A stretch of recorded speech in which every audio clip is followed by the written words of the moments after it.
Ngegama likaYisebe indodana nomoya ocebileyo. Inkosi mayibe nani. Bathandekayo enkosini, asikhumbuleni izono zethu sizisole ngazo, sicele intethelelo ukuze sigcine ngokufaneleyo le mfihlakalo eziyingcwele.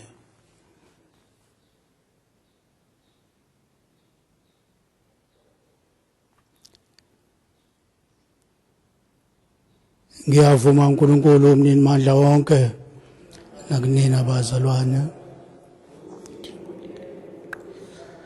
cabanga nokukhuluma nokwenza nokuphutha icala lami elinzima. Ngalokho-ke ngiyancenga uMaria wayilokhu eyintombi engcwele, izingilosi zonke nabacebileyo bonke, nani bazalwane, kubani mawasawukele uNkulunkulu umnini mandla wonke, asithethelele izono zethu, asiyise ekuphileni kwaphakade. Nkosi sihawukele, Kristo sihawukele, Nkosi sihawukele.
Oremos.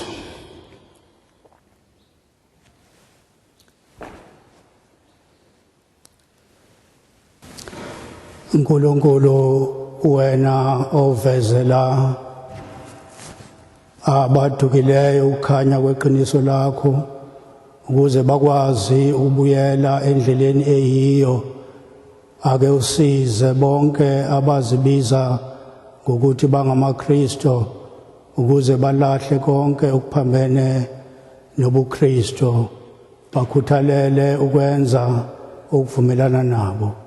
Sicela Nkosi yethu Jesu Kristu indodana yakho, phila ibusa kanye nawe nomoya ocebileyo, niNkulunkulu munye izikhathi ngezikhathi.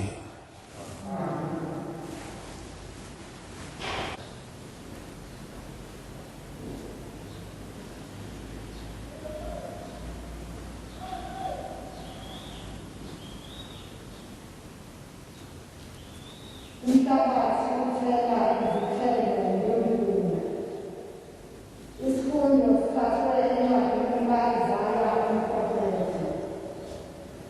Isho njalo inkosi ithi, njengoba ukwehla kwemvula ngemva ezulwini kungaphindeki emuva, kodwa uswabanisa umhlabathi uveze wenze unothi uhlume uvezele abantu ukudla nabalimi imbewu yokuhlwanyela. Liyakuba njalo izwi lami eliphuma emoyeni wami, alikubuyela lilambatha, kodwa lokwenza engikuthandayo, liveze lokho engithumele khona. Nalo-ke izwi lenkosi. Isiphendulo. Imbewu ewela enhlabathini omuhle ithela ukudla okuningi.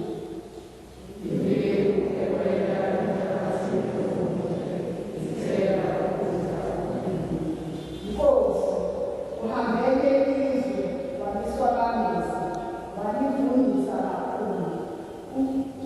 Umfula kaNkulunkulu ugcwele amanzi, ulungisela abantu ukudla kwabo.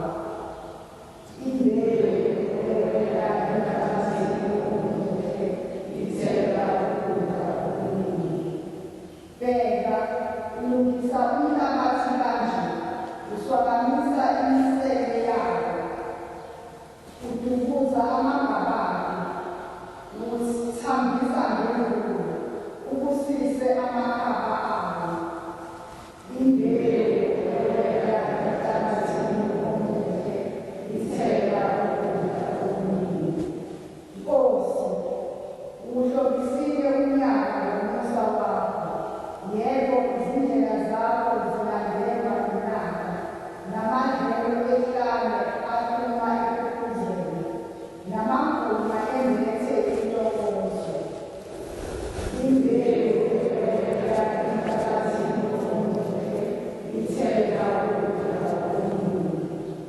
Amadlelo ambozwe yimihlanga, nezigodi zikhuthuzele ukudla. Uyantengantenga kungathi uyahalalisa, ukuba inqubo yokubonga. Imbewu ewela enhlabathini omuhle ithela ukudla okuningi.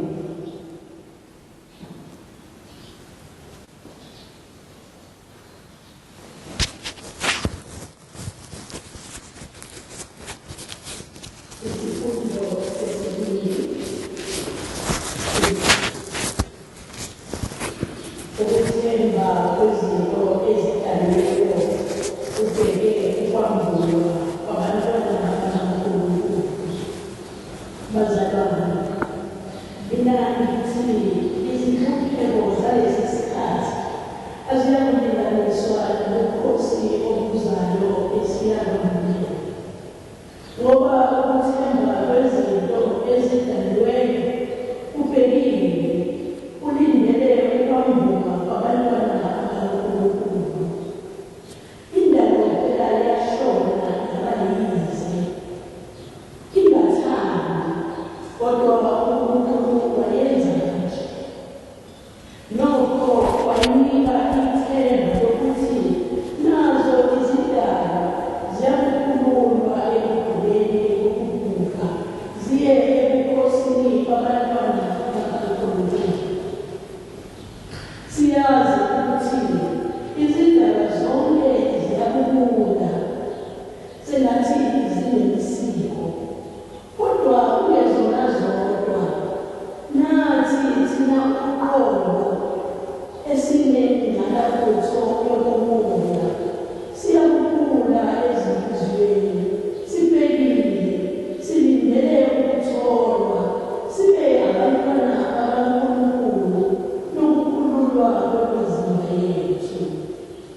Inkosi mayibe nani.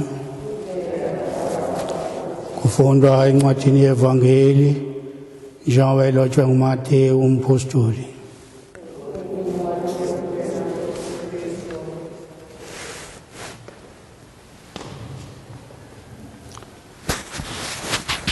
Kwasuka umhlwanyeli waya kuhlwanyela. Ngolunye usuku uJesu waphuma endlini wahlala ngasolwandle. Zase zibuthana izixuku eziningi, waze wakhwela esikepeni wahlala phansi. Izixuku zonke zema ogwini. Wayesezishumayeza okuningi ngezilinganiso wathi, kwasuka umhlwanyeli waya kuhlwanyela. Kwathi ehlwanyela enye imbewu yawela ngasogedleni. Zafika izinyoni zasemoyeni zayidla. Enye yawela ogedleni. Kwathi ehlwanyela enye imbewu yawela ngasendleleni. Zafika izinyoni zasemoyeni zayidla. Enye yawela ogedleni. Lapho yayingenawo umhlabathi omningi, yashesha yamila. Ngoba yayingenawo umhlabathi ojulile, kwathi ilanga seliphakeme yahwamuka. Kwathi ngoba ingenazo impande yoma. Enye ke yawela phakathi kwameva. Akhula ameva ayiminyanisa. Kepha enye yawela emhlabathini omuhle. Yathela enye ngokuphindwe kalukhulu. Enye ka60, enye ka30. Onezindlebe zokuzwa makezwe. Base besondela kuye abafundi bakhe bathi kuye, ubashumayezelani ngezilinganiso na? Waphendula wathi kubo, kungoba nina niphiwe ukwazi imfihlakalo zombuso wezulu, kepha bona abaphiwanga. Ngoba phela onakho uyakuphiwa abe nokuningi, kepha ongenakho uyakwamuka nalokho anakho. Yingalokho-ke ngishumayela ngezilinganiso kubo, ukuze bathi bebona bangaboni, bathi bezwa bangaqondi futhi,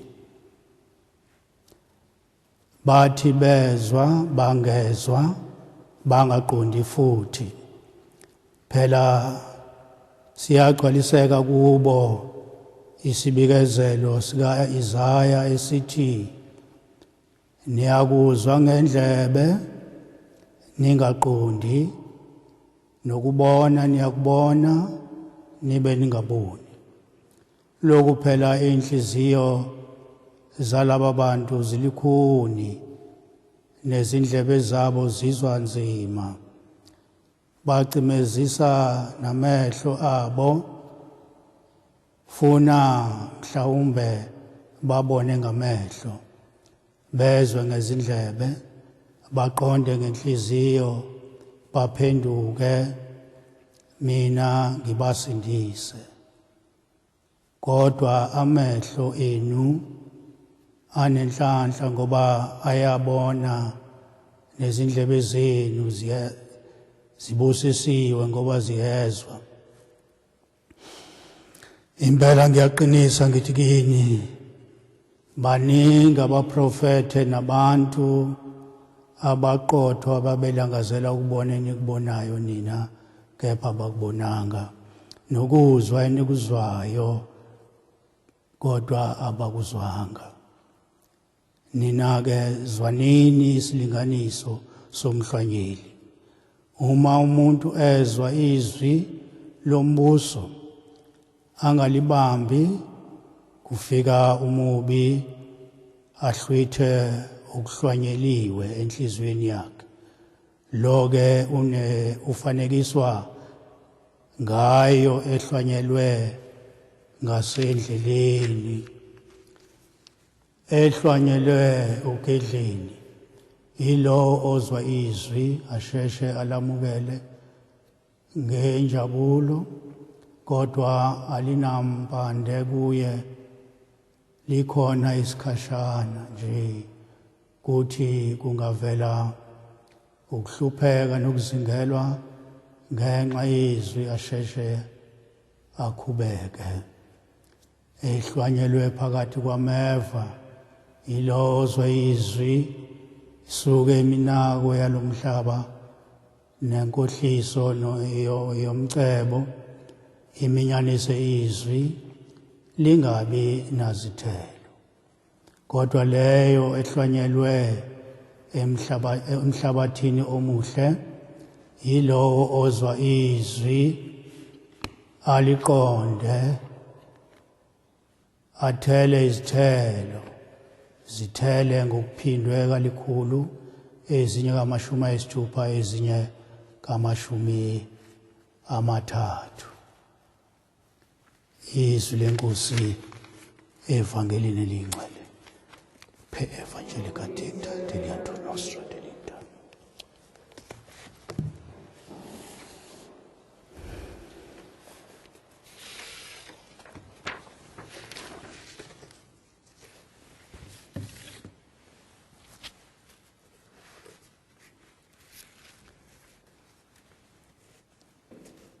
Namhlanje sikesontweni le-15 lenkathi yonyaka.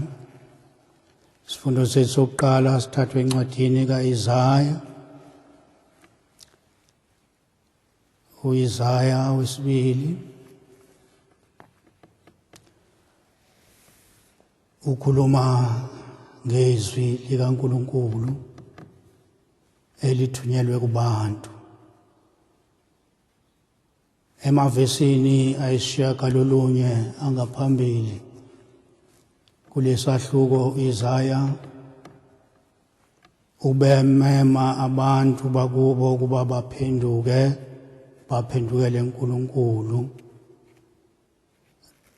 ethi abamfune esenokutholakala, ebanxusa ukuba baphendukele kuNkulunkulu onothile ngentethelelo, uma nje bezoshiya imikhuba yabo emibi. Namhlanje ke simuzwa epersonifya izwi likaNkulunkulu elenza umuntu. Leli izwi likaNkulunkulu esilizwayo namhlanje, esicabanga ukuthi noJohannes wathathela la ku-Isaya uma ekhuluma ngolizwi. Izwi likaNkulunkulu lithunywe emhlabeni kubantu ngabaprofete nangemibhalo ekhanyiselwe nguye uNkulunkulu. Leli izwi likaNkulunkulu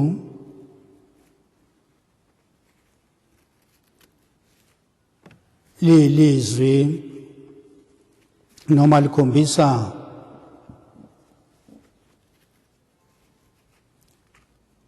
uthando uNkulunkulu analo kubantu, afisela ngalo abantu, ngoba lelizwi liyabamema abantu ukuba babuyele uNkulunkulu ukuze bathole ifa laphakade. Ufuna uNkulunkulu ukuba babuyele kuyena ukuze abaphe ifa laphakade.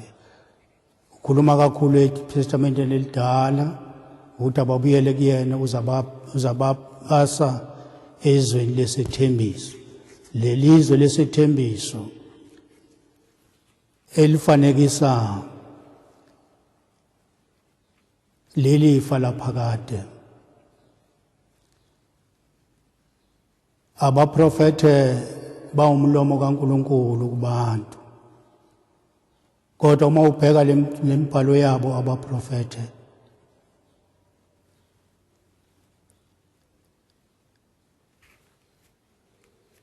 bakhombisa noma bafanekisa ulizwi lo uNkulunkulu egcineni amthuma emhlabeni okunguyena namhlanje thina esibizwa ngaye njengoba sibizwa ngamaKristu. Thina esingamaKristu sihlangene kulizwi owaba inyama, ulizwi ophuma kuNkulunkulu owahlala phakathi kwethu. Thina sakha umzimba wakhe, silibandla lakhe.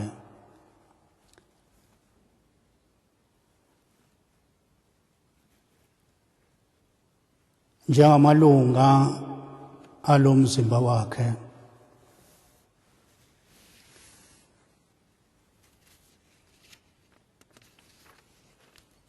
sithunyiwe emhlabeni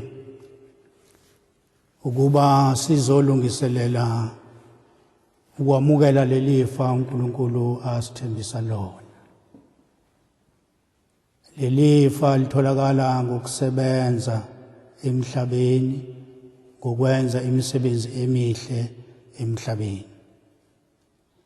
Lelizwi likaNkulunkulu yilo leli uJesu kuleli vangeli lethu lanamhlanje akhuluma ngalo, alifanisa nembewu. Lelizwi likaNkulunkulu esithi lahlala phakathi kwethu likhona ngaphakathi kwethu. Uthi-ke uJesu liyimbewu etshalwe uNkulunkulu. Abaprofete babe yizwi likaNkulunkulu ukuba lilungise abantu ukuze lithi lifika lelizwi eliyilo likaNkulunkulu lihlale phakathi kwabantu abafanele. Nakuba uNkulunkulu ke sithanda kangaka, esikhethe kangaka,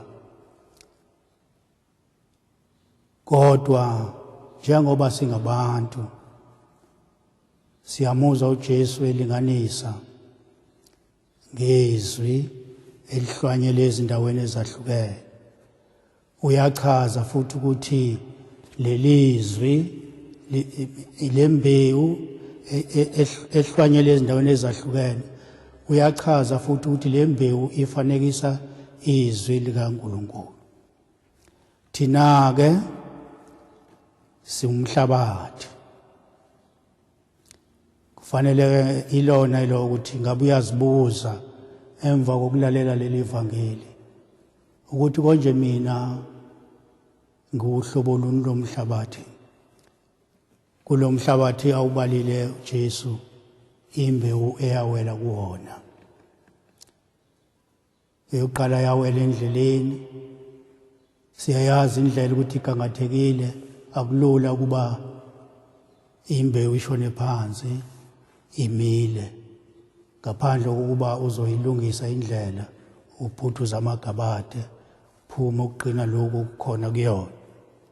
Enye yawela ogedleni.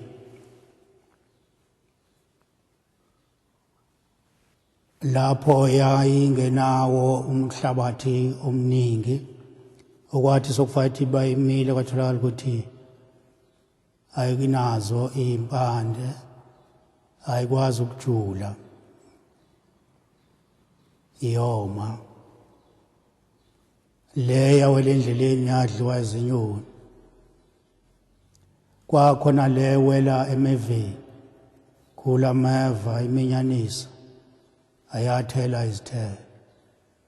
Kwaba khona le sine yawela enhlabathini enhle, iyathela izithelo. Ilona iloke unokuba azibone yena ukuthi kuyena izwi likaNkulunkulu lihlezi kuyiphi inhlabathi. Ngabe lihlezi enhlabathini enhle zikhona yini izithelo. Uma zingekho izithelo, kungabe izwi kaNkulunkulu lamukelekile yini kuwena? Ngabe izwi kaNkulunkulu linethezekile yini kuwena? Ngoba njengoba esho uJesu, kulindelekile ukuba silamukele leli izwi likaNkulunkulu ngenhliziyo ezithokozayo, silinisele ngokwenza imisebenzi emihle, ukuxhumana okuhle nabomakhelwane bethu, ukuxhumana okuhle naye uNkulunkulu uqobo ngokumdumisa, ngokumenza le misebenzi emfanele. Eminingi-ke yale misebenzi esiyenzela uNkulunkulu siyenza kumakhelwane okuyena esiphila naye emhlabeni. Eminingi esingayenzi asiyenzi kumakhelwane, okuyiyona leyo msebenzi futhi eyosivimbela. Siyothi uma sesibuza kuthiwe iphi imisebenzi, utholakala ukuthi asinayo imisebenzi ngoba sibenzelanga lutho abantu besiphila nabo, ekubeni uNkulunkulu esiphile amandla ukuthi singakwazi ukubasiza, esiphile amandla ukuba singakwazi ukwenza imisebenzi ezoncomeka emhlabeni, incomeke nasezulwini. Konke lokhu uNkulunkulu ukwenza ngoba enothando lwethu thina namhlanje asivumela sibizwe ngendodana yakhe, sibizwa ngamaKristu. Ngakho-ke ngasimcela uNkulunkulu kule nkonzo ukuba asandisele ukholo, sikwazi ukuba izwi likaNkulunkulu elifika ezinhliziyweni zethu silivundise ngokwenza imisebenzi emihle, silinisele ngokukhuleka uNkulunkulu ngazo zonke izikhathi, ngokuzethula ubuze bethu, ikakhulukazi ezikhathini lapho sonile khona, sikwazi ukuxolisa kuyena uNkulunkulu, sixolise nakomakhelwane bethu, ukuze samukeleke futhi kuNkulunkulu njengabantwana bakhe. Amen.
Bafowethu nodadewethu abathandekayo, inkosi yethu engumfundisi wethu yabadabukela abantu, ingakho nathi kufanele size kuye sizozicelela usizo.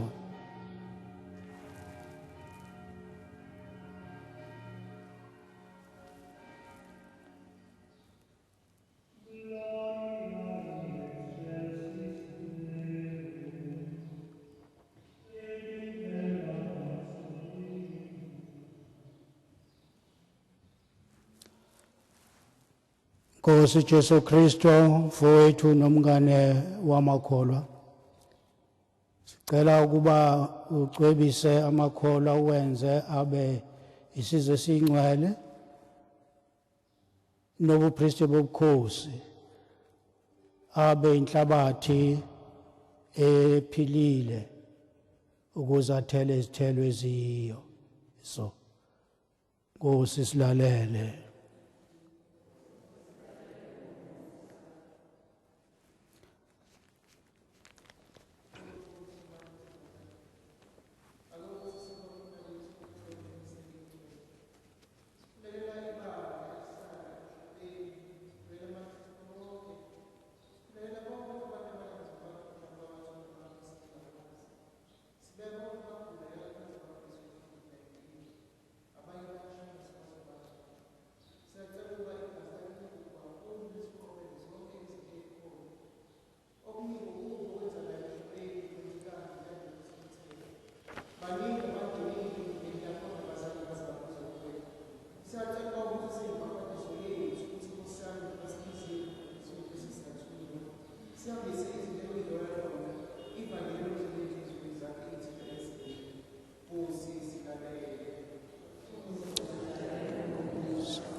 Sicela wamukele embusweni wakho imiphefumulo yabakholwayo abangasekho, ikakhulu labo abacelelwa zihlobo zabo siza kubakhumbula kuleli sonto esiliqalayo. Unobukhosi Chemane, uHilda Dube, amalungu angasekho umndeni kaQulentshili, uNondumiso Lembede, uPius Mpele, uIrene Mkhize, uRose Mazulu Mkhize, uRichard Mkhize, uVictoria Mkhize, amalungu angasekho umndeni kaAlfred Mkhize, uMildred Mlambo, uVitalis Mlambo, uErnestina Mashinga Mthembu, Herbert Bongane Ndwalane, amalungu angasekho umndeni kaSweet Ngcobo, uFather uSizwe Wiseman Nxasana, amalungu angasekho umndeni kaSamuel Pitswe, uEugene Sikhumbuzo Radebe, uEzrom Teboho Tobia, kanye nabo bonke abasesihlanzweni. Nkosi silalele. Nkosi uNkulunkulu wethu, siyacela ukuba uke uvakashele amakholwa akho nosizo lwakho asesijungujungwini neseziphithiphithi nokuguquka kwesimo nesezikhathi. Yenza ukuba ahlale ngokuthokoza okuyingcwele ngaphambi kwamehlo akho, ukuze afumane ukuthokoza kwaphakade ngosuku lokugcina. Sicela ngoKristu inkosi yethu.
Dominus fructum vitis et operis manum hominum, ex nobis fiat potus spiritualis, benedictus Deus in saecula in spiritu, humilitatis et in animo contrito, suscipiamur a te, Domine, et sic fiat sacrificium nostrum in conspectu tuo, die ut placeat tibi, Domine Deus.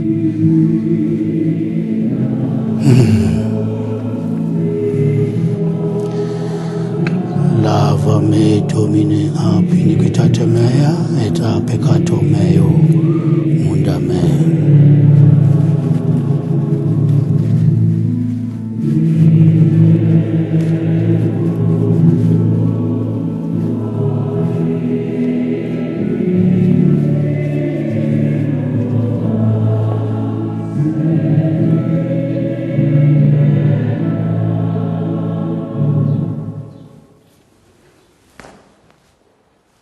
Thandazani bazalwane, kuba isethulo sami singeseni futhi samukeleke uNkulunkulu uyise usomandla.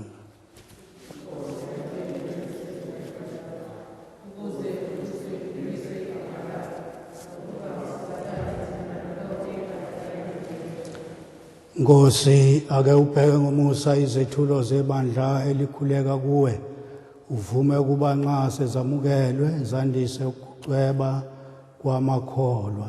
Sicela ngoKristu inkosi yethu. Inkosi mayibe nani. Phakamisani izinhliziyo zenu. Masibongeni inkosi uNkulunkulu wethu. Ngempela kufanele kulungile kuba sikubonge ikhathi zonke nasendaweni zonke. Wena baba ocwebileyo uNkulunkulu somandla simakade. Siyavuma ukuthi kwakukufanele ubukhosi bakho obukhulukazi kuba thina abantu abamele ukufa sindiswe ngamandla amakhulukazi obuNkulunkulu bakho. Ngaphezu kwalokhu wabona kukuhle kuba indodana yakho ibe ngumuntu ukuze isilungiselele ikhambi losindiso ngabo ubuntu bethu bubuthakathaka. Kanjalo basindisa abasekulahlekile ngaye owaba umuntu uJesu Kristu inkosi yethu. Okungaye izingilosi zonke nawo onke amaviyo asezulwini adusa ehlonipha ubungqongqoshe bakho. Nawethu amazwi mahlangana lawo ngenjabulo ecicimayo. Nathi sivume ngenhlonipho sithi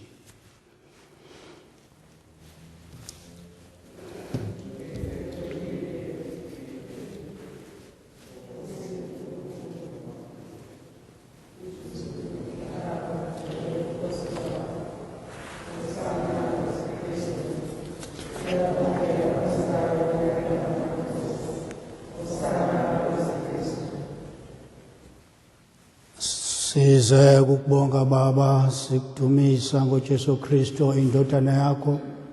Sicela ngaye kuba wamukele ubusise lezi zipho esikwethulela zona sikuhlabela ngazo.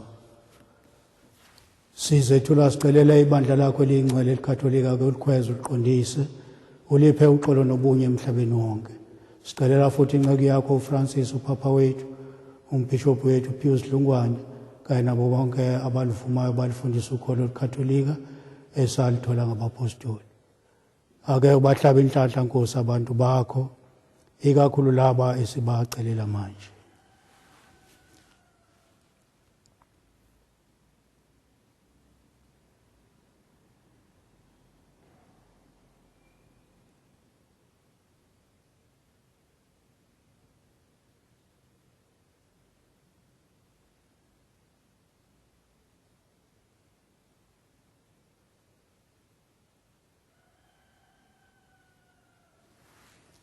Uze usikhumbule nathi sonke sihlangane lapha phambi kwakho.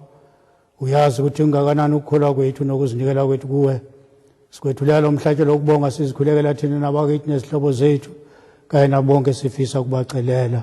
Siyakhuleka uNkulunkulu ophilayo weqiniso, sicela ukuba uze usindise sibe nokuphila kwaphakade. Sithi simunye nebandla lonke sihlonipha uMaria oyilokho intombi engcwele, unina kaJesu Kristu inkosi noNkulunkulu wethu. Sihlonipha uJoseph ocwebileyo, umyeni wakhe. Sihlonipha abapostoli nabafela ukholo bakho uPetrus noPaulus, uAndreas, uJakobo, uJohans, uThomas, uJakobo, uPhilippu, uBartholomeus, uMatthew, uSimon, uThadeus. Sihlonipha uLinus, uCletus, uClement, uSixtus, Cornelius, Cyprian, uLawrence, uChris noStuart noPaulus Cosmas noDamian kanye nabo bonke abacebileyo. Ake usisize usilonde yonke imihla ngenxa yokulunga nokusicelela kwabo. Awubheke ngomusa Nkosi lesethulo sethulelwa zinceku zakho nomndeni wakho wonke. Usiphe uxolo ekuphileni kwethu, usiphephise ekulahlweni kwafuthi, uze usibale nabakhethweyo bakho. Sesiyacela-ke Baba, ke usamukele usibusise lesethulo esikwethulela sona, usenze sibe ingcwele sikufanele. Thina-ke usiphendele sona sibe umzimba negazi lendodana yakho yodwa uJesu Kristu inkosi yethu, owathi kusihla ngosuku olandulela lolo ahlushwa wafa ngalo, wathatha isinkwa ngezandla zakhe eziyingcwele, wabheka phezulu ezulwini kuyise somandla, wakutusa wabonga, wasesihlephula izingcezu, wanika abafundi bakhe ethi, minani thathani nonke nidle, lokhu ngumzimba wami ozonikelelwa nina.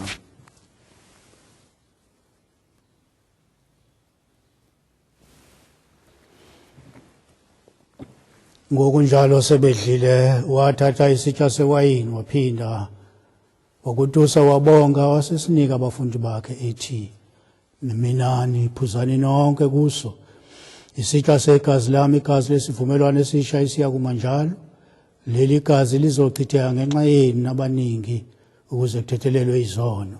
Yenzani lokhu nenzele ukungikhumbula.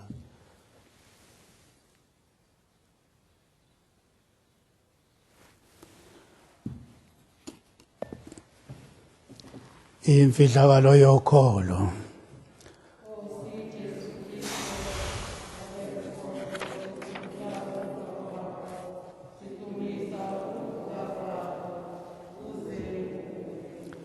Kanjalo-ke Baba, sesigcina inkonzo yokukhumbula umsebenzi kaKristu indodana yakho. Thina zikhonzi zakho kanye nabantu bakho sikhumbula ukuhlupheka nokufa kwakhe, ukuvuka kwakhe ekufeni kanye nokwenyukela kwakhe ebukhosini. Nkulunkulu odumo nobukhosi, eningini lezipho sipha zona, sikwethula lo mhlatshelo oyingcwele opheleleyo, oyisinkwa sokuphila nesitsha sosindiso lwaphakade.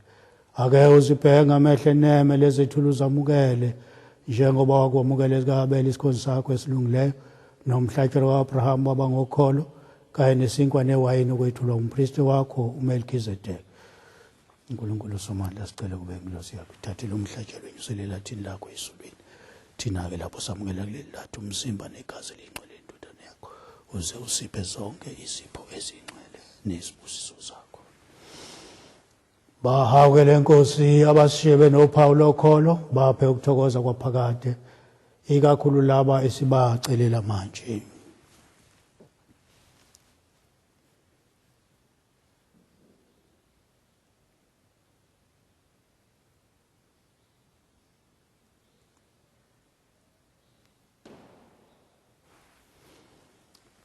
Bona-ke kanye nabo bonke asebelele kuKristu uze ubamukele embusweni wakho ukukhanya, ukuthokoza nokuthula. Nathi futhi siyazikhalela kuwe Nkosi, sicela ukuba uze usamukele, sibe kanye nabapostoli nabafela ukholo bakho, uJohannes uMbhaphatisi, uStefan, uMatthias, Barnabas, uIgnatius, uAlexander, uMarcellinus, uPetrus, uFelicitas, Perpetua, Agatha, uLucia, Agnes, Cecilia, Anastasia, kanye nabacwebileyo bonke. Nakuba siyizoni nokho sethembele esawini sothandweni lwakho, ake usixolele izono zethu, kungabi njengoba sifanele ngempela, kodwa kube ngenxa kaKristu inkosi yethu. Okungaye usipha zonke lezi zipho, uzenza ziphile, uyazibusisa zibe ingcwele. Ngaye uKristu sikanye naye, sikuye ebunyeni bomoya ocwebileyo lonke udumo nokubonga kwakho Baba somandla, kuze kube phakade. Njengoba sikhuthaziwe imiyalo esindisayo, sifundiswe ngamazwi enkosi, sesiqunga isibindi sithi,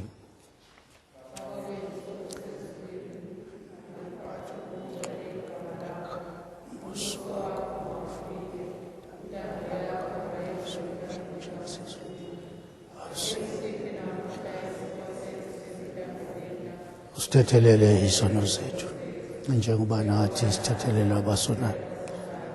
Ungasingenise ekulingweni, kodwa usindise kuwo. Sisindise siyakuncenga Nkosi konke okubi, awusiphe ngomsa uxolo kule insuku zethu, kuze kuthi ngolekelelwe isawu sakho, sikhululeke njalo ezonweni, siphephe naseziphithiphithini zonke, sibheke ithemba elithokozisayo nokubuya komsindisi wethu Jesu Kristu.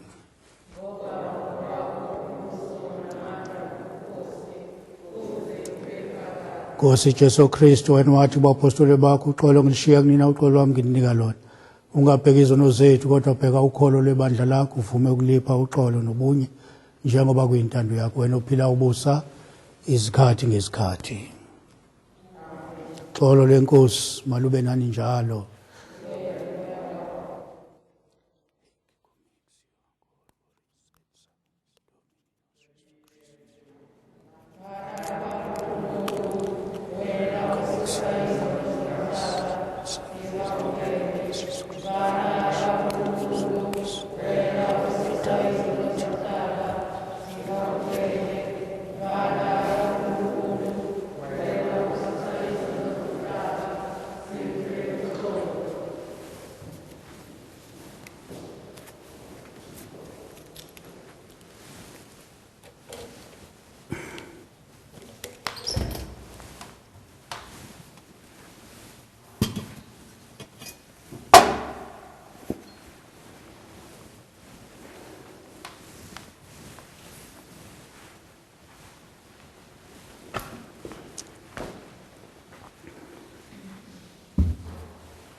Nansi imvana kaNkulunkulu, nangu yena osusa izono zomhlaba, babusisiwe labo abamenywe esidlweni semvana.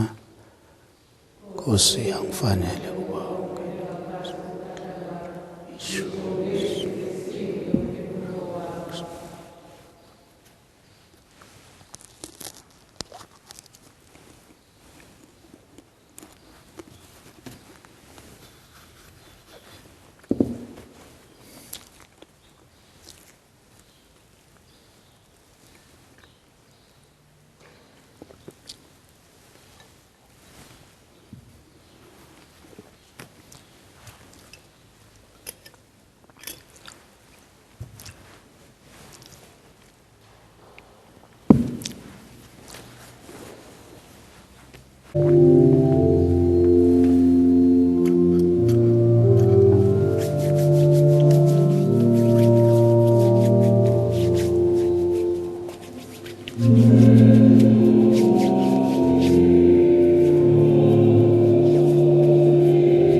Sekhulekeni.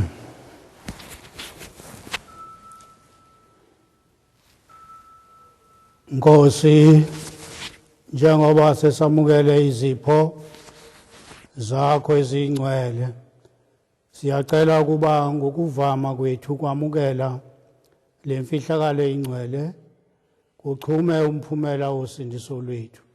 Sicela ngoKristo inkosi yethu. Nkosi mayibe nani. Sihlahlamelisa uNkulunkulu somandla, uyise nendodana nomoya ocwebileyo sihlele phezu kwenu, sihlale nani njalo. Hambani ngobuhle.